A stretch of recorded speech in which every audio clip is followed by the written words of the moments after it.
For today's video mga kasipag, magupit tayo ng army cut. Wala akong nagawa na vlog ngayon mga kasipag, kundi itong pagugupit mga kasipag. Binahagi ko yung aking kunting alam sa pagugupit. Yun po yun mga kasipag. Unang-una dito mga kasipag ay tinira ko agad siya mga kasipag ng open lever mga kasipag. Nakalabas yung talim niya. Ganyan naman yung aking diskarte sa pagugupit mga kasipag. Yan, inikutan ko muna siya para mayroon akong sample. Para maging halos perfect yung gupit mga kasipag. Matatansa ko na siya kaagad, meron akong pattern yan. Hagod lang na hagod mga kasipag at panatilihin na magaan yung kamay natin. Yun po yun mga kasipag.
Pangalawa mga kasipag, ahitan na natin siya mga kasipag.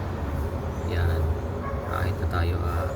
Dahan-dahan din sa pag-ahit. Kailangan manatilihin magaan yung kamay natin. Yun mga kasipag.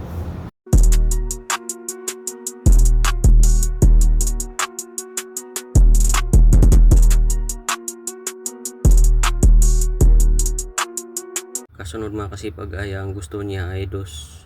So kukuha tayo ng lever guard na number 2. At hagodin natin sa ibabaw. Yun po yun mga kasipag. Hagod lang ng hagod. Yun po yun mga kasipag.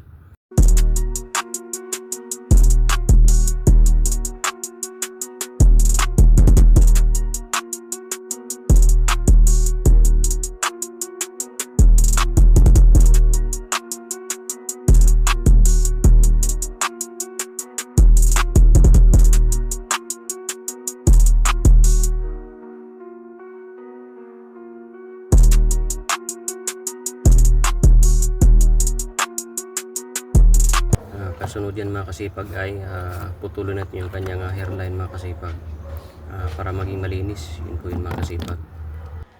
Okay mga kasipag, samahan nyo pa ako sa aking video mga kasipag. Kung gusto mo matuto magupit, ganyan lang mga kasipag. Hindi mahirap magupit mga kasipag. Technique dyan, manood ka lang na manood at yun matututo ka. Yun po yun mga kasipag.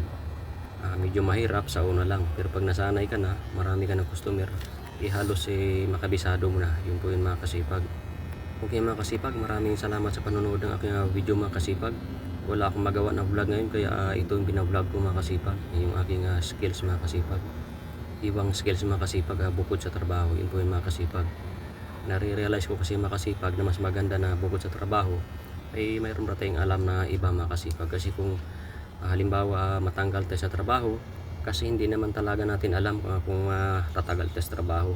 Hindi natin siya malalaman. Ang nakakaalam lang dyan ay yung Panginoon. Yun po yun mga kasipag. Kaya panatilihin din natin na mahaba yung pasensya natin sa ating trabaho. Yun po yun mga kasipag. Yung katotohanan dyan about sa trabaho. Ang kagandahan dito pag nasanay ka na mga kasipag, mayroon kang ibang pagkakitaan. Kung sa panahon ng kagipitan, yun po mga kasipag. Kung wala kang ibang makitang trabaho, kung nahirapan tayo mag-apply, may iba tayong pagkakitaan. Yun po yun mga kasipag.